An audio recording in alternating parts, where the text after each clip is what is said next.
All right, well, I am going to go ahead and get started. People may wander in, that's okay. So, thank you for coming to today's webinar on overcoming overwhelm, simplifying goal setting for ADHD success. So, quick housekeeping. I want everybody to be as comfortable as possible. So, eat your lunch, get up and move if you need to, go to the restroom if you need to. If you can't stay till the end, that's also okay. As long as technology cooperates, I will send this recording to everybody who registered. And if you have any questions, feel free to just jump in at any time. So this is a little bit about me. My name's Kat. I'm a master certified life coach as well as an ADHD coach.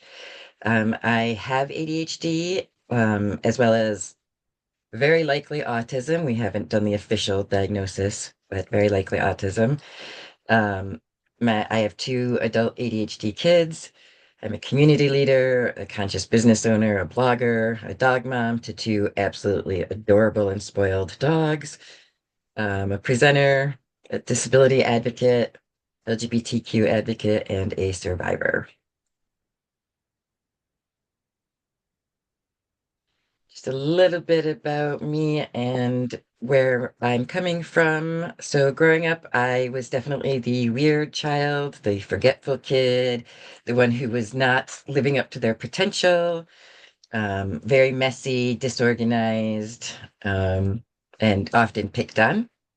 That led me to dropping out of high school at age 17 and having it, well, actually dropped out of high school at 16 um, because I was pregnant with my son and then, ooh, excuse me, gave birth at 17. So I had my kids at 17 and 20. Both of them grew up having ADHD and had wildly differing ADHD presentations. I was diagnosed in high school with ADHD, but I was not treated until I was in my 40s. Um, I did manage to successfully get both of my children to college graduation. Felt like a miracle. And then I didn't know what I was going to do. So now, today, I'm a successful business owner. The reason I chose to become an ADHD coach is because of all of that, because I was that kid that I grew up truly believing that I was lazy and that I couldn't amount to much more than being a mom. Not that being a mom isn't a great, wonderful, um, joyful thing than it was for me. I loved being a mom, but I really thought that that was the only thing I could do based on the way I was grown. So, and then I was the ADHD mom with ADHD kids, and I had no resources. And so when my kids flew the coop, um, I really had to look at what am I going to do now, and the answer is help other people with ADHD. So that is so then I went to school to become an ADHD coach, and that is where I am today. So what is ADHD overwhelm? It happens when we become flooded by the sensory inputs, choices, demands, or emotions in any given situation. This overwhelm may make it difficult to process, respond, or make decisions at all, or make them effectively. Here are some of the ways that it can look like. Shutting down when a space is loud, bright, or full of smells, putting off important decisions or not so important decisions, emotional dysregulation, irritability, crying.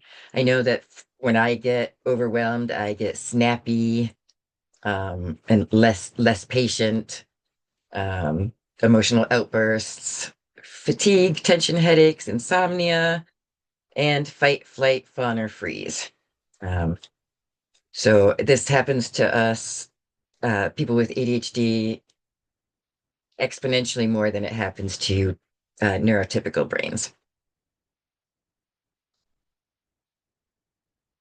So understanding ADHD overwhelm and the goal setting struggle. So traditional goal setting methods that are taught, um, are not meant for ADHD or probably any neurodivergent brain. They don't account for the particular challenges and struggles that come with executive functioning difficulties, and they assume facts that aren't in evidence for us, ADHD folks. It They assume consistent motivation and energy levels. Many of them rely on willpower. If you just do the thing, the SMART goals and things like that assume that you have a strong working memory and that you don't have any deficits in that. They're often inflexible in in their methods, and they don't consider executive function struggles with time management, task initiation, prioritization, etc. I tend to be a fast talker, so if anybody has questions at any point, please do feel free to just jump in. When we try to live by neurotypical advice, it quickly overwhelms us and leads to paralysis. I spent many, and still do sometimes get caught up in trying to follow advice that is not meant for my brain, and trying to force myself to follow the advice that I've been given by people who don't necessarily understand. And then it leads to me not being able to make decisions. It could be as simple as what's for dinner that will set me off. Like I cannot make another decision about dinner, um, all the way to, career choices or relationship choices, what to buy at the grocery store, what color to paint the living room. We end up getting burnt out, because we're trying to fit into this neurotypical, style of advice.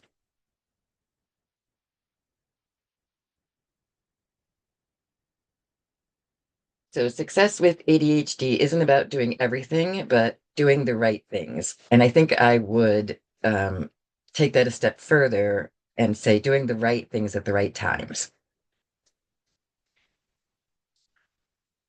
So when we talk about goal setting, when you have ADHD, there's a way to simplify goal setting so that you're not so overwhelmed. So there's 5 steps that I have in this simplifying goal setting. So the first one is to start small. And that can look a couple of different ways. That can look like start small in each particular goal. So for example, instead of clean the kitchen, it might be do the dishes. If that's still too big, it might be wash the silverware.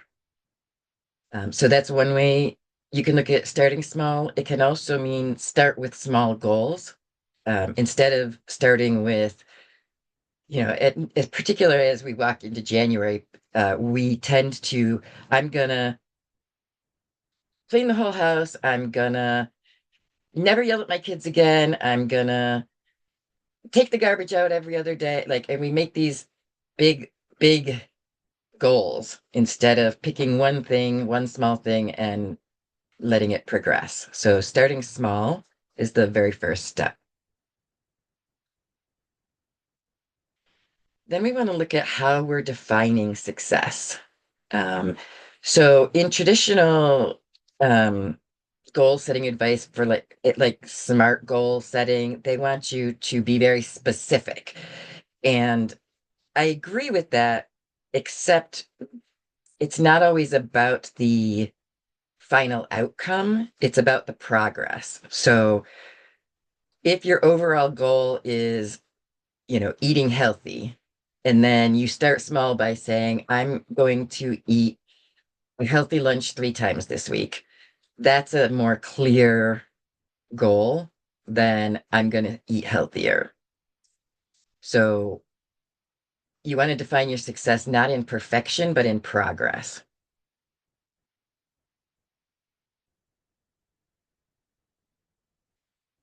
You need to make sure that so step 3, you need to make sure that whatever goals you're setting align with your values. this may not be as important for small decisions, but when it comes to making goals, for example, career goals or relationship goals, you want to make sure that the goals that you are making align with your values and that you're not just doing them because you should do them, right?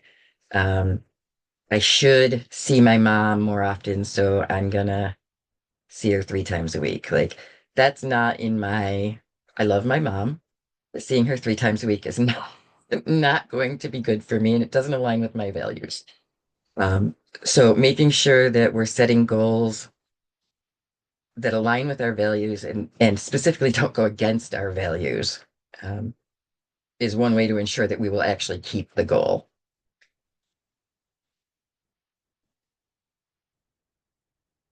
Prioritizing and focus. This goes kind of back to step one with start small.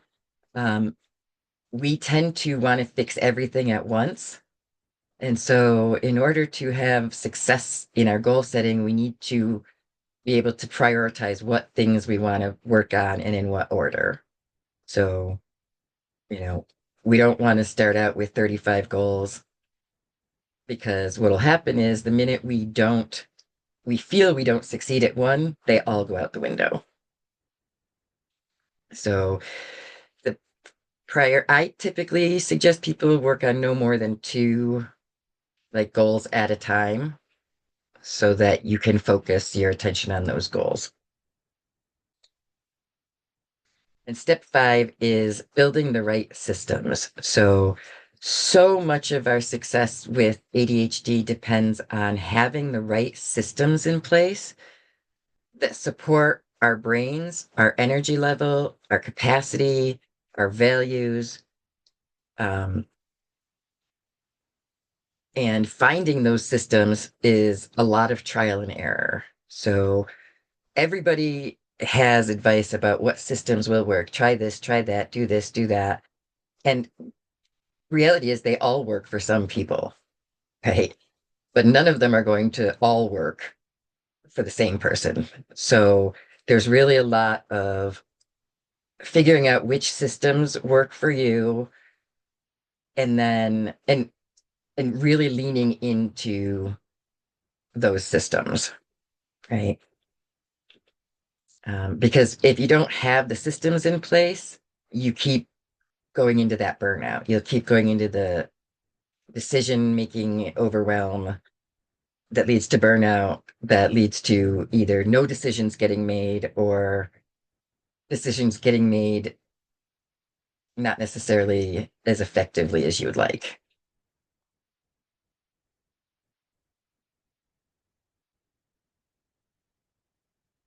Strategies for following through once we've set some goals.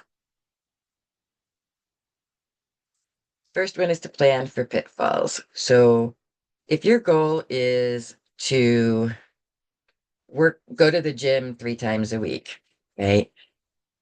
Think about what might prevent you from doing that and create a plan for that. So if you know that if it's 3 degrees outside, you're not going to go, what's your backup option? What are you going to do instead? Or if you know that, you won't go if you're hungry, for example, like what are the things that might make you not complete that goal? And how can we plan to address those?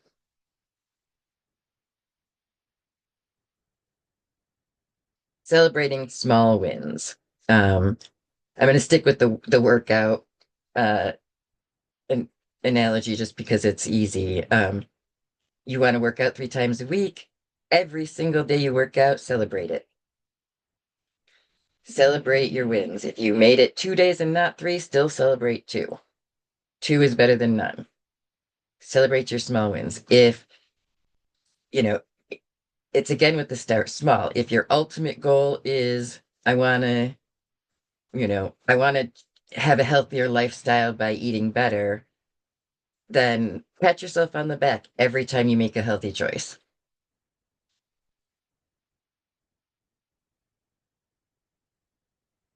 Keep it flexible.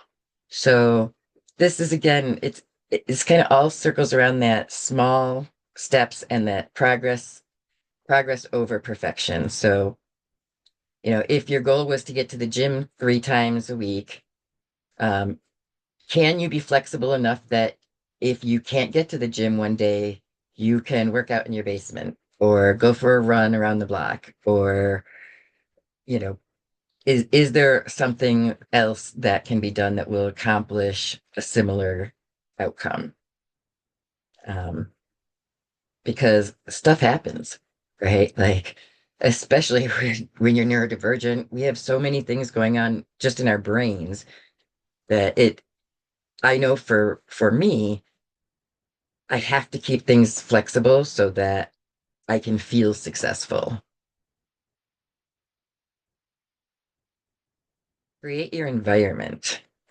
This is particularly, well, I was going to say it's particularly helpful for goals that involve like things in your home, but even like working out, like you want to create an environment that's going to help you be successful. So whether it's picking the right gym or having the right workout clothes or shoes or having knowing that I'm going to do much better if I have a buddy to go with me, or um I like to go to a Pilates class. I don't like a big gym. I'd rather do a yoga class. So you really want to create the environment that's going to support you. In your home, that means, you're paying attention to things like your senses, is your lighting good? Is there sound that is soothing or driving you crazy?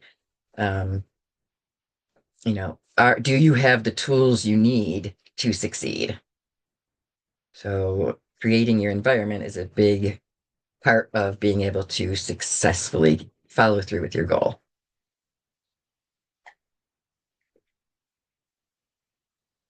Building accountability works for ADHD people a lot. This is something that I did long before I knew that I had ADHD or knew that there was that's what I was doing. And it would be things like um, I would tell somebody, like a friend, like, I'm going to do this today, just to kind of say it out loud and put it in the world, right?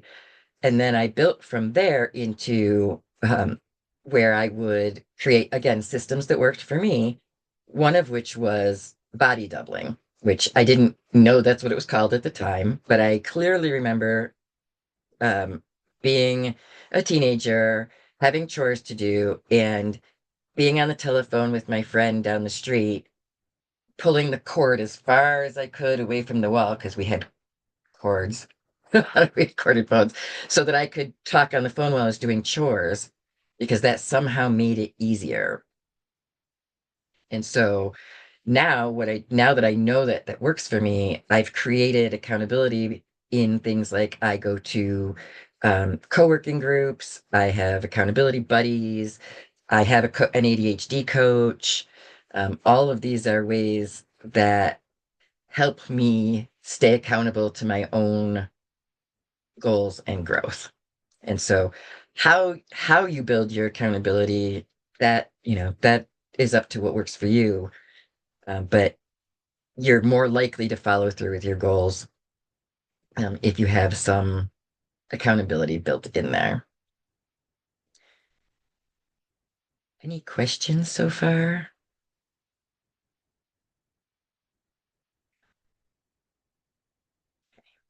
I always forget how fast I talk, and I go through these faster than I think. So what's next? Uh, if you're interested, I am running a master class that starts January 20th. It's a 4-week class. Dream Plan Do ADHD Goal Accelerator. I just want to pull up here so I could tell you what's in it. So this class works for ADHD brains. We will be going on a 4-week journey where we will tackle common roadblocks like procrastination, overwhelm, task initiation, and more. You will get actionable frameworks, strategies tailored to ADHD brains, life coaching sessions weekly, accountability and support, and practice tools, worksheets, and check sheets you can use after the class. That starts January 20th if you're interested. It's a 4-week class. It'll meet every Monday for 4 weeks starting the 20th. It's $99, but anybody who listens to this, 99 total for the four, but anybody who was here or listens to this after this can get a $50 discount. So it will actually only be $49 if you register. This is all going to come in an email to you after, so you don't have to worry about it. So if you're interested, you can get it for $49. Um, Questions?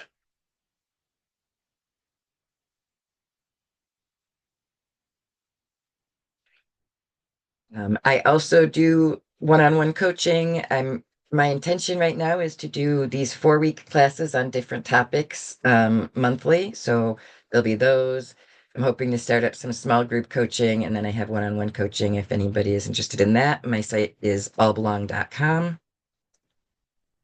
And that is really all I have today. Does anybody have any questions or comments or thoughts? Um, well, I just think that yeah, you did an amazing job. I think you're a wonderful coach, and you Oh, help thank tell me things like it's really like sometimes I'm like, oh my God, I have to clean my bathroom, and every week it gets postponed. In other words, I still have to do what I should have done like several months ago. And so now it's like, well, why not just say I have to clean the bathtub? And if that's still too much, just say I need to scrub that really dirty spot on the bottom of the bathtub. So then I'm like, oh, okay, maybe I'll say, okay, Saturday I'll just do that and just celebrate that, you. Yes. and that'll be good. So yeah, you really helped me a lot. So thank you. Oh, you're welcome. I'm very glad. I was talking to a parent the other day about this, and they were noticing that they have ADHD, but they were also noticing that their child seems to be showing some tendencies, and they were struggling to get their child to clean up their toys. And I said, "Does he know his colors yet?" And he said, "Yes." I said, "Ask him to pick up every blue toy, or just make it a game." And he was like, "Oh, that's amazing." And I'm like, "Yeah, it's just." We need outside incentive to do stuff. So sometimes it's like tricking our brain. But yeah, I mean, I will go right down to like, I'm just going to wash the silverware right now, and then I Yeah. find often that when I do that, then I'm like, oh, maybe I'll do the cups too. Right. So Mm.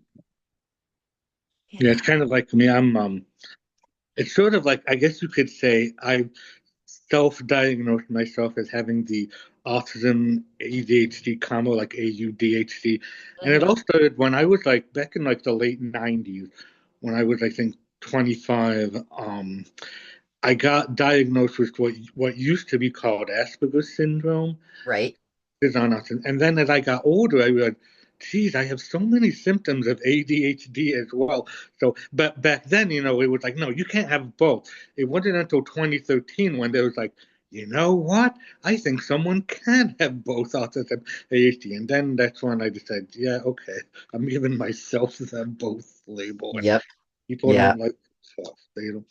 But yeah, it's because I'm so like high functioning or whatever. People, you know, Right. think so much that I'm neurotypical and I'm like, well, if you're wondering why I act funny sometimes, it's because I really do have this.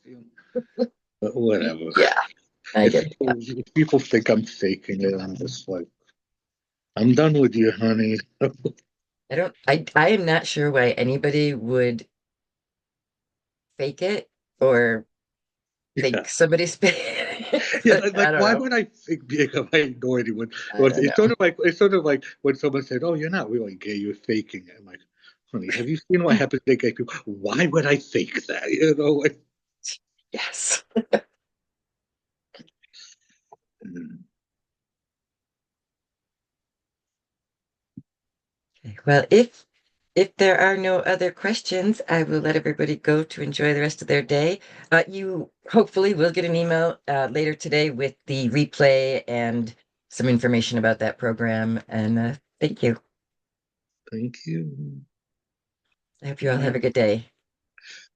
Bye. Bye.